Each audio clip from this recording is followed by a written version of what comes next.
is the publisher of the award-winning climatedepot.com, a global warming and eco-news centre founded in 2009.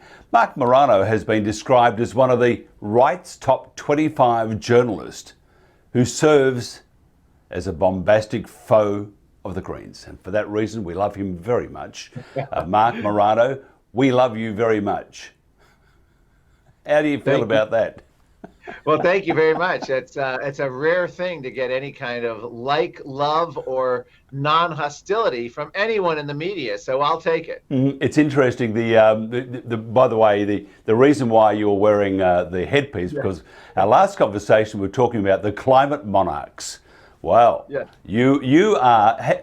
I've got to ask you. Have you crossed the fence and gone to the other side?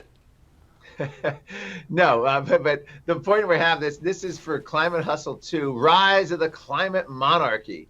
And I went to Louis XIV Castle and Palace of Versailles in France. We did on-location shooting. We did a whole history of the monarchs and how this relates to the climate issue today.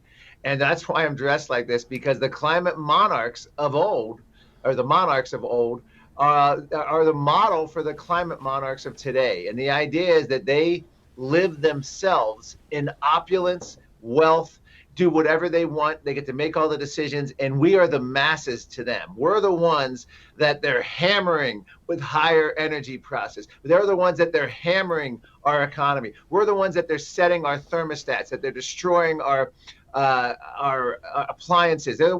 We are the one, the masses, the public. We are the ones living under despotism as they try to tell us what we can eat, whether we can own property, whether we can drive cars, whether we can travel, how much we can pay to do that, what kind of travel. Everything is going to be Sovietized, if you will, by these new climate monarchs. And it's going to be a regulated life down to every little decision. And of course, COVID has only accelerated this this monarchy that's now regulating everything from your backyard barbecues to how many people you can have sitting around the tree on Christmas Eve or any other holiday.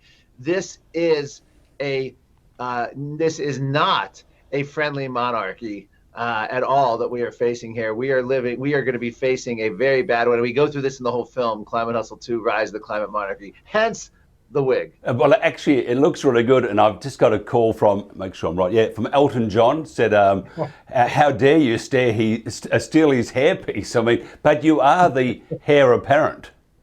That's it's, I try not to be that much of a performer on this, but, Elton John's great, but I'm not trying to be like him. I'm trying to be the dictatorial monarchs of old here. That's what I'm trying to be. I'm trying to represent so people can get an idea of what we're up against. And it's not just monarchy as we go in the film. We also compare it to 1984, George Orwell's 1984. And very similar there, the facing of this sort of technocracy where they're going to regulate every aspect of our lives. And once again, the COVID climate connection, you can see how COVID lockdowns can easily be morphed into climate lockdowns. Here in the United States, if Joe Biden sworn in, he's being urged as one of his first acts of his presidency to declare a climate emergency. Why? So that he can suspend democracy. Why? So that he can impose draconian climate solutions without having to go through the messiness of democracy. COVID lockdowns morphed to climate lockdowns. It's really interesting. I mean, it's in the last couple of months of the year, last say month and a half of the year, and then start of the next year, we have seen three turkey events. We have Thanksgiving, we have Christmas, and we have the inauguration. I mean, the turkeys, they're in Washington at the moment, and it's very distressing to say the least, because they're the ones that are controlling how we live. We are. I mean, here in the United States, we've just been told by the CDC infectious disease expert, Anthony Fauci, that he's not going to see his kids for Christmas, and he doesn't want anyone else to either. He's urging everyone else. Now, it's one thing for an 80-year-old man to urge everyone else, but we have actual governors, mayors, county executives, other legislators that literally want to make sure that the police enforce that type of activity. This is the greatest infringement of liberty that we've seen personally in the United States since slavery, segregation, or Japanese internment camps, clearly, but this is it since those. And around the world, it's an unbelievable thing we're seeing happen, just where democracy is tossed aside overnight. And this is what the climate campaigners want. That's why we open Climate Hustle 2. The film opens with the COVID climate connection. And it's exactly, we're having a climate envoy. John Kerry is set to take over here in January. And he actually has said that the parallels between COVID and climate are screaming at us. And they want to declare a climate emergency and suspend civil liberties once again in order to fight the climate emergency. Interesting also, because the rest of the world have said, we're a bit detached from the fiasco that you call an election. And cheats do win, by the way. But yes, that will never be heard in a court, because we have the courts under the same umbrella as government. So if you're a Democrat or a lefty state, you're not going to hear, because the truth might hurt, as they say. But it's interesting, Joe Biden has now told the whole world that unless you ramp up your climate change crap, you must do this, you must do that, the US will not do business with you. So Joe Biden, with his bunch of merry men and ladies, that's probably politically incorrect saying ladies, but anyway, we'd say Sheilas and blokes, behind the scenes doing their bit to make sure the rest of the world now does what they say. Yes, this is, Biden is now going to try to fill up the leadership void, is what they call it, that President Trump abdicated responsibility. First of all, just let me talk about Trump and then we'll talk about Biden. But have you ever seen a world leader just take the issue of climate, stand up alone to the rest of the world at G7 summits, at UN conferences, at World Economic Forums? They say that, we have to take the courage to, to fight climate. No. Courage is standing up to every world leader, including your allies, and saying it's all bloop, bloop, bloop. That's what President Trump did. He actually compared it to the fortune tellers of old, the climate prophets. That takes courage, because you know what's coming, the ridicule, the attacks, the investigations, the smears. It does not take courage, as Joe Biden is doing, to have leadership on a politically correct cause that all the other leaders are all terrified to deviate from. So all Biden is doing is giving French president and the UK president cover. You must do this or it's going to affect your relations. All these other presidents are doing it anyway because of the pressure they feel, because not one of them had the ounce of courage that President Trump displayed in standing up to the UN Paris Agreement, standing up to all the climate nonsense coming from the EU and all these other leaders. So it is very sad to see President Trump leave here. And Joe Biden is going to come in and do everything President Obama did and then some. And why I say it's going to be a lot worse is because he has AOC, Alexandria Ocasio-Cortez, Bernie Sanders, and Bloomberg and others who have written his platform and are going to be pushing him to much more extreme lengths on climate and energy than President Obama ever contemplated. Got a call as you were talking from one of our viewers who said that just follow the science. 99% of scientists agree that we're in deep doo-doos with climate change. What do you say to those that say just follow the science? All, if not all, of the scientists say that we're in deep doo-doos. Okay, that's a great, and I'm going to relate this to COVID as well, but here's the bottom line. A top UN scientist named Dr. Richard Toll looked at the 97% claim. He actually did this and it was published in a journal. None of the claims supported by the 97% are in the paper. He said his findings that the 97% consensus, or as your viewer said, the 99%, was literally pulled from thin air. One of the studies was not even 97 scientists. It was based on 77 anonymous scientists who answered a survey that was whittled down from 10,000 plus scientists. So this is how they create the scientific consensus. Another example, the National Academy of Science, the august climate body started by President Abraham Lincoln. This group and its thousands of scientists all say it's real. How can you deny this? This is the most august. The group is 100% funded by government.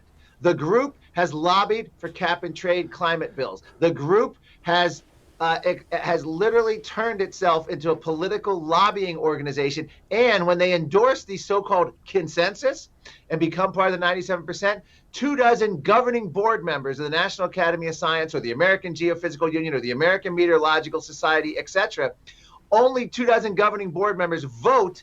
They never take a poll of their members. They never do rank and file voting. In one case, the American Meteorological Society, it was like almost 75% of the members did not believe in man-made climate change being a problem, but yet the 24 governing board members voted. So the public just hears, all those scientists agree. Now we'll switch to COVID. Nobel Prize winning chemist was just uninvited from a scientific conference. Why? Because he doesn't support COVID lockdowns. Not because he doesn't think COVID is a real virus or anything like that, but because he goes against the politics of the day. He was barred from attending a scientific conference. Yet, in addition, he will have his papers questioned, his university, his funding will dry up, his media coverage will dry up. Suddenly, in a year or two, Mike, you know it's coming. 97%, actually 100% of all COVID scientists and epidemiologists and viral, they all support lockdowns. How can you be against it? Because the people who spoke out, and now we have scientists by the thousands and hundreds signing petitions against the lockdowns, they're being silenced. They're being shut out, just as climate scientists were. So this is that whole con. You can't dissent because you don't exist anymore. You'll lose. And I have a whole chapter in my book on that. We cover that in the movie. The dissenting scientists are crushed. Same thing's happening in real time in the COVID debate right now. Any scientist, no matter how many awards, no matter how prestigious, you don't exist anymore. You're uninvited, defunded, stripped of all your stuff. This is what's coming. And suddenly, guess what? The only scientists left, they all agree. How can anyone be against it? So your viewer needs to actually start educating himself on this. I am so tired of hearing about the consensus is all scientists agree. Anyway, sorry about that. That was my rant. No, that's okay. We enjoy the rant. Back on. I don't know. No. Take the wig off. Put it back in its kennel. Okay, in its kennel. Look, I'll get onto the media in a second because this is a introduction to how we feel about the media. Your book, which came out in 2018. The Politically Incorrect Guide to Climate Change. That's my British accent. But not Charles, because he doesn't believe that. Most of the monarchy doesn't, because it infringes upon their wealth. And we can't even talk about that. Then you got Boris, by the way. Truly a disappointing man, to say the least. But your book, you got all this, and 2018, it was nothing like it is now. How did you cut through, or how did you get air for your book to actually get it out and make it a best-selling book? Because you have got so much against what you're saying or what the general consensus is out there. If you say that this is garbage, then they come out of the cornfields, these people, and they start pointing at you and chanting something, I'm sure. So I'm just wondering how you got through all that air, how you got the coverage. And well, this is the whole issue. I'm grappling with this right now. It's a fascinating question. The book came out in 2018. I did an update on it with a bonus chapter on the Green New Deal and released it in 2019. It still soared. It was on Amazon, bestseller in all of its categories: climatology, environment. The way the world is now, Mike, and you know this now, is it's all echo chambers. Sadly, there's almost no show now that will host a debate. If you remember the old CNN Crossfire, those kind of shows couldn't even function today because people's heads would explode. They couldn't imagine two sides actually debating an issue because the one side, the mainstream media, believes there is no other legitimate viewpoint. In an old Chinese or Soviet style, they actually believe that. The other side is seeking a debate, the dissenting side, or the state side, the non-establishment side. So my book, I was able to get that just huge coverage through Fox News and Newsmax TV, and I was even on Andrew Bolt's show and Sky News, and and other things, and on like-minded shows and in other publications, but it was never covered on the other media. Now, here's the shocking part. My first film, I'm here to talk about Climate Hustle 2, which came out in 2020. We were set for 800 theaters. COVID came, shut all the theaters down, so we released it online in September. But the first one, Climate Hustle 1, came out in 2016. What a different world. That was covered by the New York Times, the Associated Press, Variety Magazine, Jimmy Kimmel, late night television. It was a different world. It was on the edge of it. And I want to say that I think President Trump's ascendancy to the presidency turned the media, where the media in 2016 said never again. And this was a decision that just was an instinctive decision, a planned decision, and it was an enforced decision. Everything from every major organ, Time Magazine, Newsweek, the Washington Post, New York Times, ABC, NBC, CBS, CNN, etc., MSNBC, all made a decision that, particularly on climate, but a hell of a lot of other issues, including even on presidential politics, decided that only one side was legitimate, and we won't even give airtime or even mention the other side, except to ridicule it and talk about how wrong and how absurd it is and all that. So that's how the world changed in just 4 years. If you go back even further, 7, 8 years ago, CNN would regularly host prime time climate debates. I was on against Bill Nye in prime time. I was on against the head of the Sierra Club in prime time. I was on against the Jacques Cousteau's son, whose first name fails me right now, debating climate change and energy. I used to be on MSNBC, ABC News. It was an amazing thing. And not just me, but other climate skeptics. Now, not even an option. So to answer your question, you have to maximize the new media, which is, essentially there's one side, which is the state-run media, and then there's the other, which is quite diverse and energetic, but even that can't attract state figures to come and actually debate. So you still don't get a debate. It's just, and that's, by the way, the lament of my career. I am built for debating. I love debating. That's all I've spent my time doing. United States, when I worked for the Senate Environment and Public Works Committee, going to the UN conferences, I got to debate at one point the head of the United Nations climate panel, both when he was current and then the retired one in a congressional hearing. By the way, the only place you can have an actual debate is at a congressional hearing, because Republicans bring witnesses, Democrats bring, and you can actually get clash. Well, you can't actually technically debate, but you can sit side by side and talk, away from each other. You can't talk to each other given the format. But that's the situation, and it is a sad, sad world for anyone who wants to actually grapple with ideas and debate and free thinking. I don't know how we're going forward like this. I don't know. It's a sad state that we're in. I was talking to a senior journalist yesterday about the media and how terrible they are. And he's been a journalist for like 40 years, through a Washington correspondent and throughout Asia and Europe and stuff. And we're talking about one story I've never forgotten, and I was really incensed about it, but I didn't write in because I thought I need to live a little bit longer and keep that blood pressure down. But this journalist, now I'm using the word loosely, journalist, her first job was as an assistant editor at a university women's magazine, which hated men. Her next job, she was a travel blogger, traveling the world, well, traveling the country. She never went overseas, except to Bali, which is almost another state of Australia.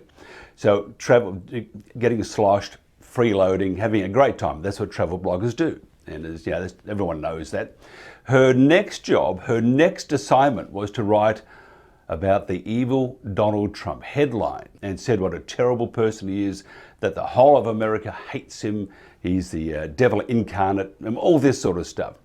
So does it get back to, same question to you as I was talking to this other guy, does it get back to there's not enough life experience and that we're controlled, the journalists are controlled, or is it this group think?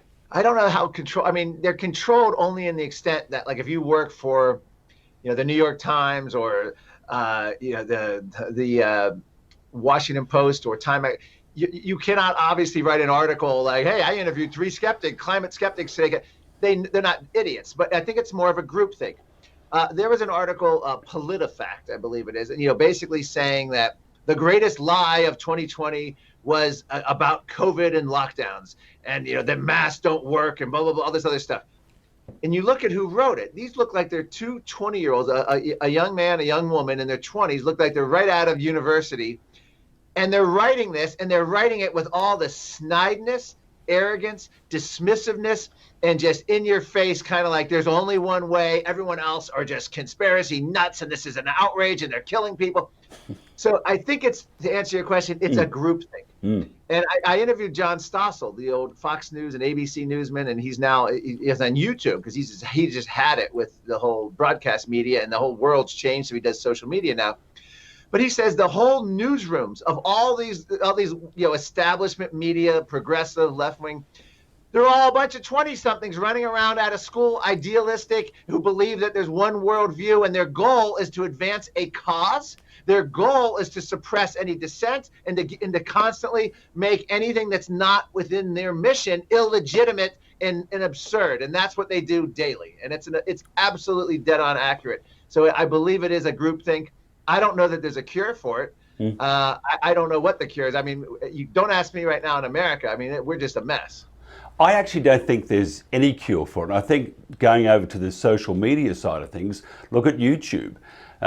You are not allowed to say that and it's, as we would say, blind Freddy could see there were irregularities in the presidential election that should raise concern. But if I worded that a little differently, this wouldn't go to where. That you are not allowed to question the legitimacy of Joe Biden being president. And now he actually is he is now president-elect, before he wasn't. So to go to social media is now fraught with danger, and they're going to shut it all down. And I don't think we're going to get out of that. I actually think the world has changed and will never come back. And 1984 is very mild to what it will be in a year's time, 2 years' time. And if the US under a Biden administration, shortly to be a Harris administration, and by the way, who becomes vice president? Do you get Bernie there? I mean, anyway, that's another thought. If that were to happen, Harris, I guess it would be Nancy Pelosi, if I have that right, but Harris would quickly appoint her own vice president to replace herself if that were to happen. Yeah, I mean, I don't know who's worse, Pelosi or maybe who's worse than Pelosi? The old guard, Schumer, Pelosi, Dianne Feinstein, AOC, and the younger progressives. They're mad at them. They're at the point where they're basically calling Dianne Feinstein, liberal senator from California, Nancy Pelosi, climate deniers because they're not ambitious enough and didn't fully embrace the Green New Deal like the younger progressives did. So, you can believe me, they can get a lot worse. In a sense, the Schumer and the Pelosi, they're part of the establishment, and as such, they're more conservative or they're more traditional than the young progressives who are invariably going to replace them in the next few years, who are going to just be, like these young reporters, just completely, on a mission with no constraints whatsoever. So how did you get involved with climate change? I mean, what kicked it off for you? Good question. Well, I had always grown up as a conservative who cared about the environment. And so I had always watched the old documentaries, National Geographic, particularly. I remember these from the late 80s, early 90s about the Amazon rainforest being clear cut. It was a dream to go there one day. I always loved jungles and the woods and everything. So in 1992, I had an eye-opening because Dixie Lee Ray was down at the Rio Earth Summit when the first George H.W. Bush went down there. This kicked off the whole sustainable development. But she was a scientist, and she'd given out all these facts about the Amazon and not disappearing, and this was an environmental campaign. So I started investigating that, and it took me years, but eventually culminating with me doing a Amazon rainforest documentary, and I got to go to the Amazon several times down there. But I realized it was the most intact forest on the planet. The football fields, the minute they claimed, were all being regenerated. They were double accounting. And even the New York Times in late 2000, I think it was 2008, admitted for every acre of rainforest cut, 50 are being regenerated. Studies show that you could cut areas of rainforest with new forestry techniques. It's not slash and burn, but that within 7 years, you couldn't distinguish the plant and animal species from other forests. So it was actually a hopeful story. And I felt I'd been conned on environmental issues because of the Amazon issue. So by the time I started looking at global warming, it wasn't until the late 90s that I started looking at global warming. I was already skeptical because I knew it was the same people behind it. And I also met Dr. Patrick Moore, the former co-founder of Greenpeace, who turned against the organization around that time. And so I started as an investigative journalist covering climate. And by the time then I went to work in the United States Environment and Public Works Committee, I was the communication director, speechwriter. I also did the reports, and I did a 400 dissenting scientist report, and then a 750. I've got over 1,000 dissenting scientists from around the world, including Nobel Prize winner, former United Nations scientists, all coming out saying this is not the case. The United Nations is a political body lobbying as a scientific organization, their climate panel. And because of that, I then left the Senate and founded Climate Depot, which led to Climate Hustle 1, Climate Hustle 2, my book, The Politically Incorrect Guide to Climate Change, which I consider the A to Z book for anyone who wants climate. It's a great coffee table book for anyone who wants to understand climate. It's very reader-friendly, little boxes, breakout, some pictures in it, and it's got simplified explanations for the layperson. This is not a technical book about climate models and CO2, although I cover every major topic possible in it. How scary is big tech? Well, this is, okay, and this is where COVID has just advanced their agenda radically. Now, I was talking earlier about the media and how just 4 years ago during my first film, we had mainstream media coverage.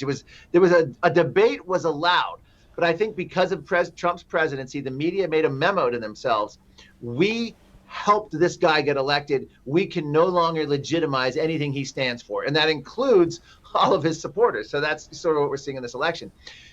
Big tech, Twitter, particularly Facebook, and a lot of the other ones, I always use Twitter, was actually still a debating format. I mean, earlier this year, I was called a sociopath by NASA's lead global warming scientist. He said, Morano's a sociopath like most other climate deniers. So you could still actually engage back and forth with people whom you disagreed with, not always civilly, obviously.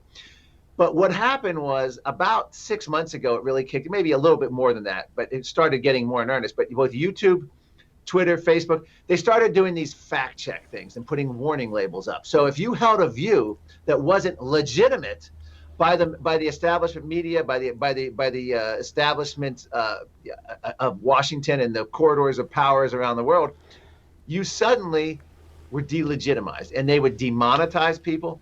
In the case of COVID, just to give you a recent example, if you put anything on YouTube that is against what the World Health Organization claims about COVID, and we're not talking about virus or epidemiology, if you're against lockdowns or a mask mandate or some political decision that you get a warning label and you can be threatened with being pulled. Your channel can be removed from YouTube. And they actually say, if it is not in accordance with World Health Organization. Now, the World Health Organization is run by a guy named Tedros, and this is completely dominated by China. It's so bad that the United States is pulled out of our membership in the World Health Organization. Of course, Joe Biden will put us back in.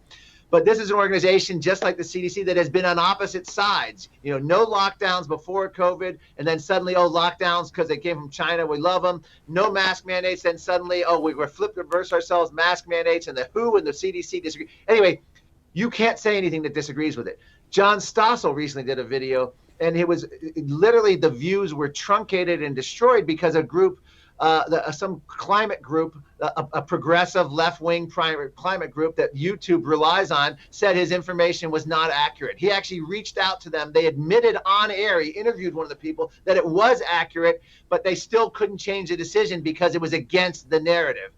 So they own us, and what they're doing, and they own us on their platforms. Other things have jumped up like Parler, but that goes back to that echo chamber thing. I was on Parler, but it's great organization, great thing, but you're just talking to like-minded people. That interaction, which democracy craves, that lifeblood is being stripped now, from social media. Now, one more scary point. Not only is it being stripped in the media, social media, But what else is happening with these lockdowns, which never were on the table before, COVID came along, and we saw Chinese people dying in the streets, and then Chinese officials hammering people in their house, locking them in. You used to be able to go out after 10 o'clock at night. You used to be able to go out to your pub or a restaurant and sit around and talk to your neighbor. Guess what's prohibited by almost every government in the world right now? You can't congregate. That's publicly. Now they're telling us you can't congregate in your own home at Christmas or Thanksgiving or holidays. Do you see the pattern here? No dissent allowed. And they're talking about mandatory vaccines, regardless of what you think of vaccines. Bills in Virginia, where I live, the health director wants to mandate the COVID vaccine. New York State is issuing it. We've already know that Ticketmaster, if you want to go to a concert, you're going to need an immunity passport. Australian Qantas airline, you're going to need a passport to fly, at least internationally. The EU is going to follow suit. All the corporate woke, everyone's going to follow suit on this. I wouldn't be surprised if places like Walmart wouldn't allow you in unless you could show proof of a vaccine. This is a technocracy. We're being ruled by a few experts, unelected, who are basically setting all the rules. And they're going to say, oh, well, we don't force it. You don't have to take the vaccine, but yet you won't be able to possibly get a job, go shopping, go to a concert, fly, travel. This is what they're doing to us. And just look again. I just told you how no debate is allowed.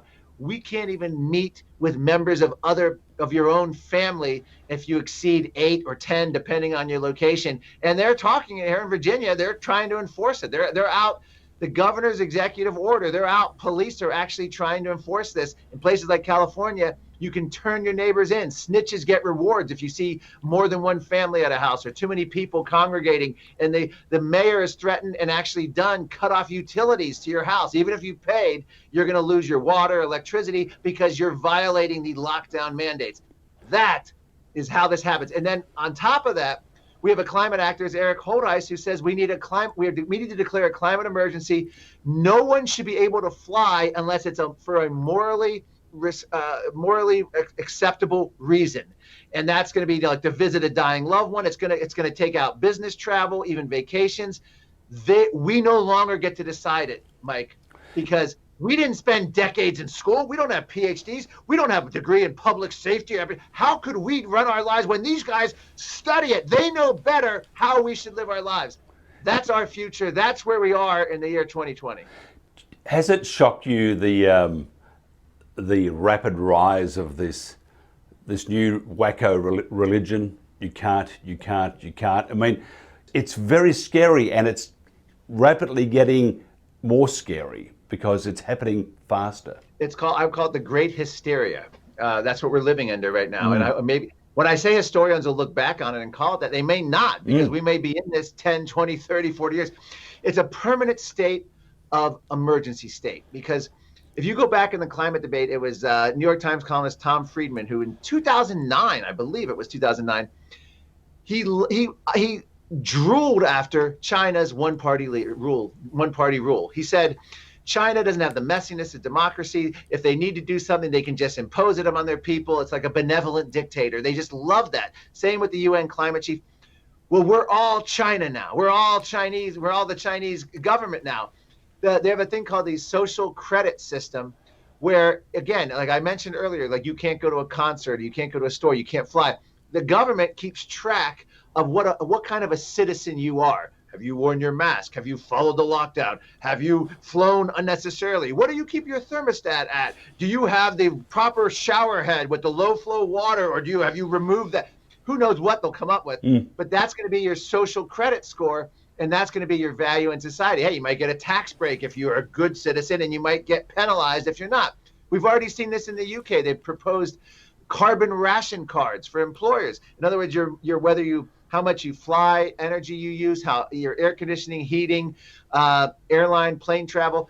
If you're a high emitter, you're going to be penalized. If you're low, you get rewarded. This is all part of this Great Reset, which is what we're living under. Klaus Schwab, the World Economic Forum, boldly announced this. They actually said we're going to use the COVID lockdowns to cause a global reset, the Great Reset of capitalism, and we're going to, quote, in the words of Joe Biden, build back better.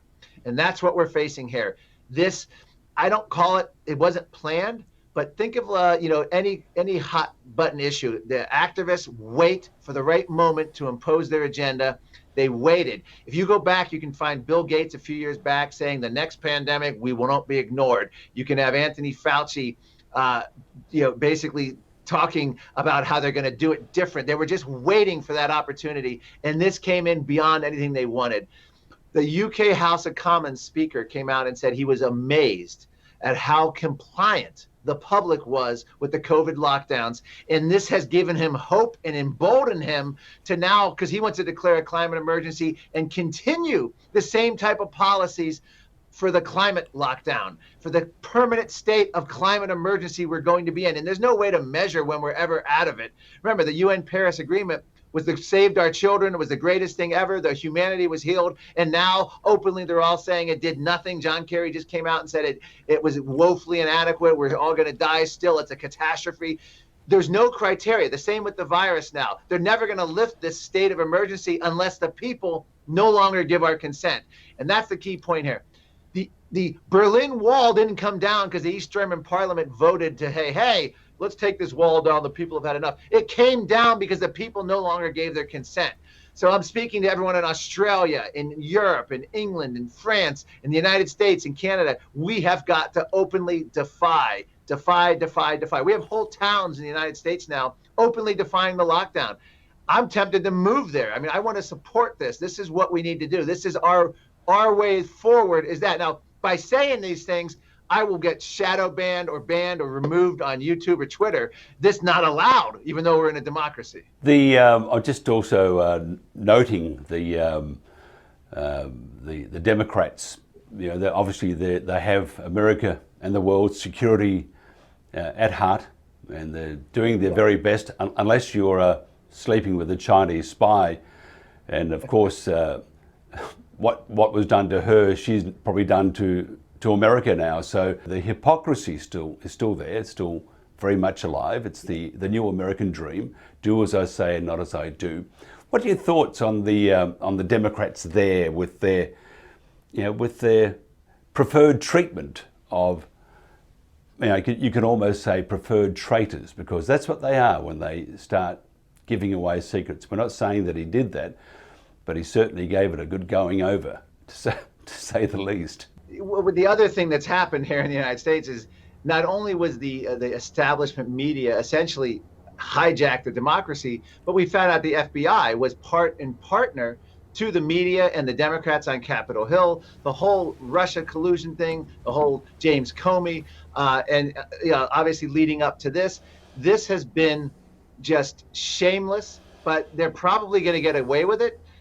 Because I think my personal belief is Republicans on Capitol Hill, are very weak, whether it comes to climate or even fighting this kind of stuff.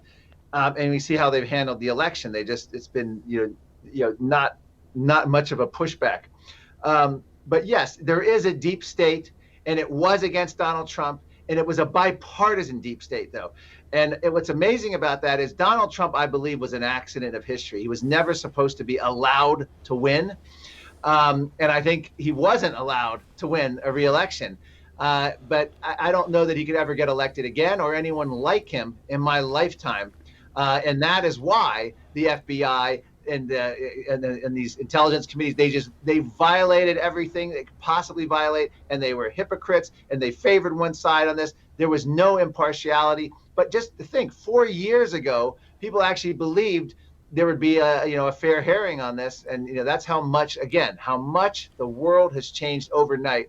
And again, COVID has accelerated everything to the point now where we're not even allowed to congregate in our own house, let alone your restaurant, let alone travel anywhere, let alone go to a scientific conference if you don't support a lockdown, even if you've won Nobel Prizes. So this is a whole new world we're dealing with. Tell us about AOC and her radical agenda. Is she as influential as they're saying, or is it hype?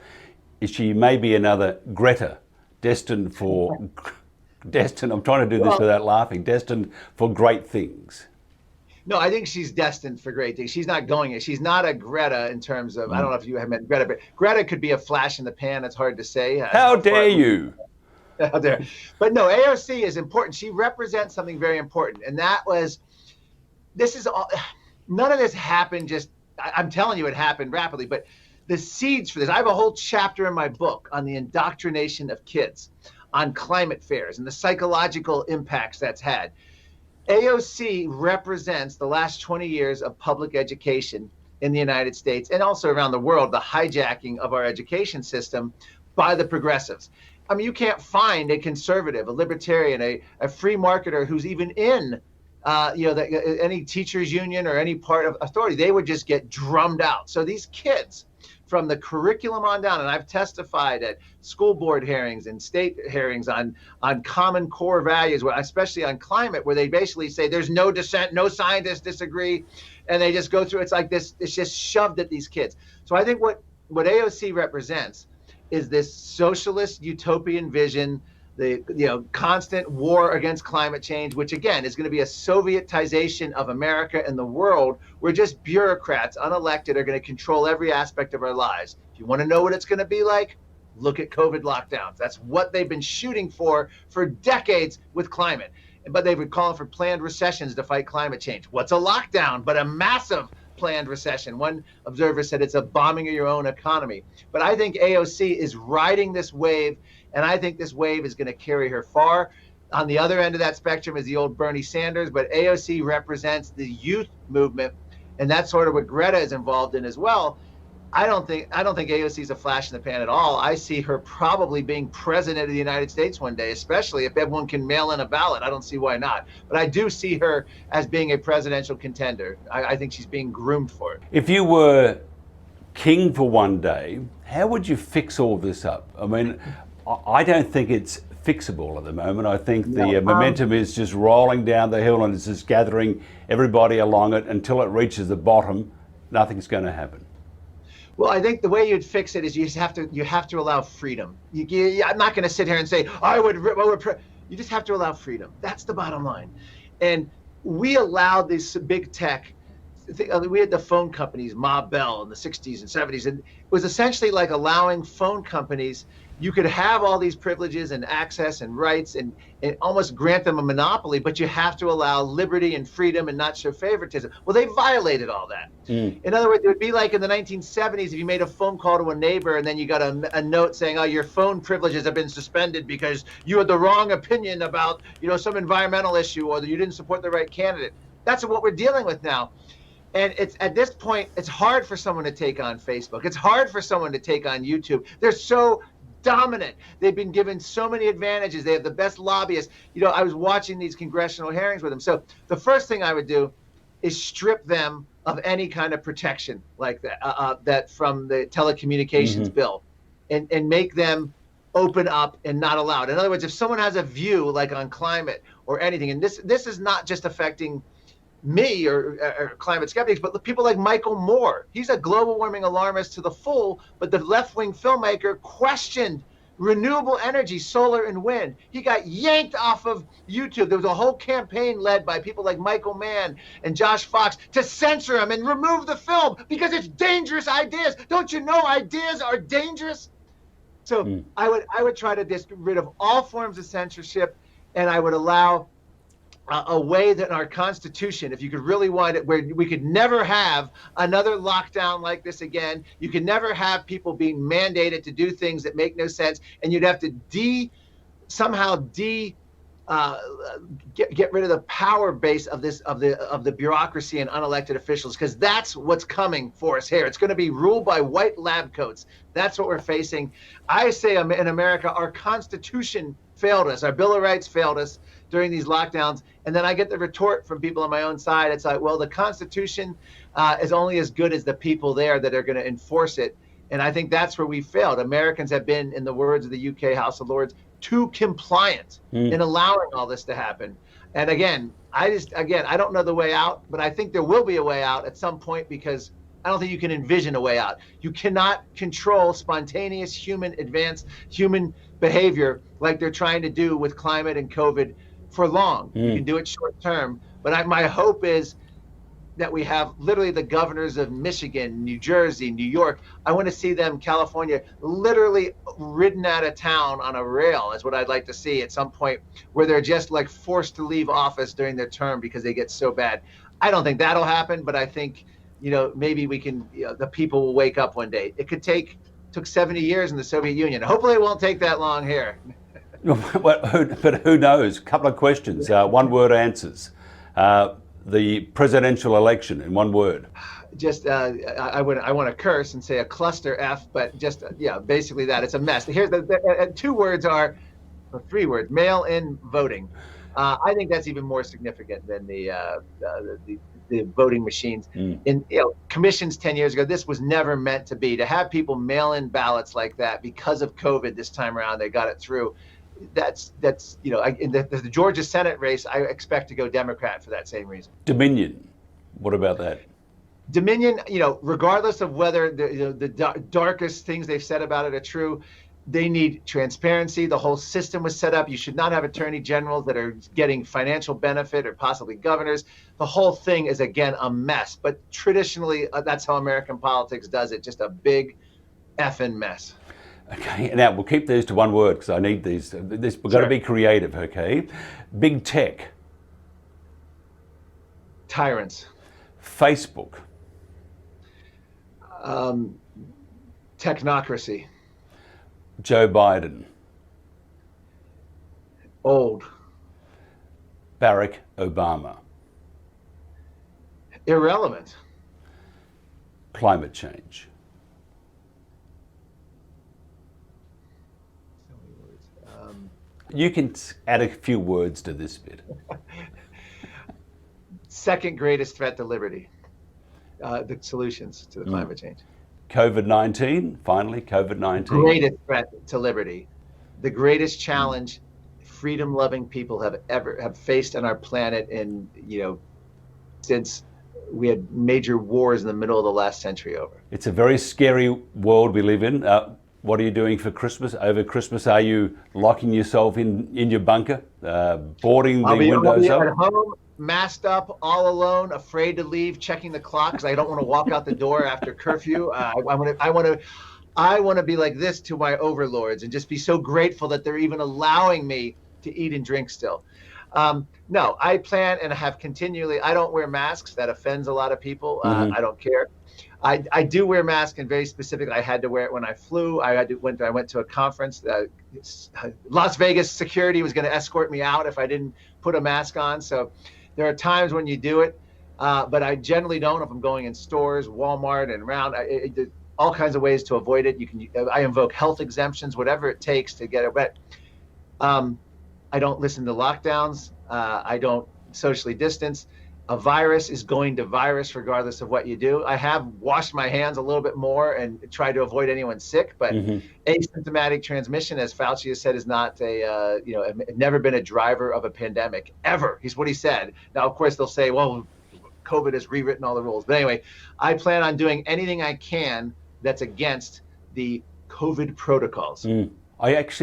I'm very scared for the next 12 months, couple of years, or forever. I'm not too sure about that one.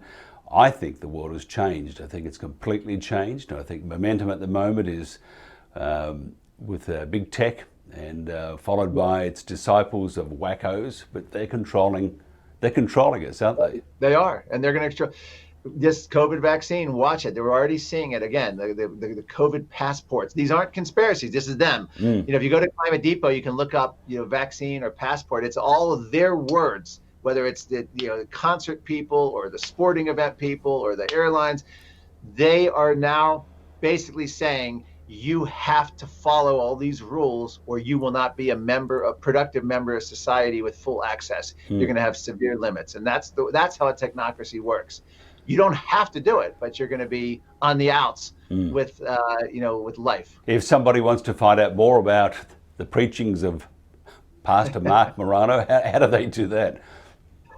Rewind this tape and watch it 3 times. Now, you can go to climatedepot.com. My book is The Politically Incorrect Guide to Climate Change. The film is Climate Hustle 2. And you can go to climatehustle2.com, Climate Hustle, the number 2 or the word 2.com. I'm also just finished a book on the Green New Deal, which will be out late winter next year. Perfectly timed for this nonsense as it comes out. And this is a big one, almost 350-page book.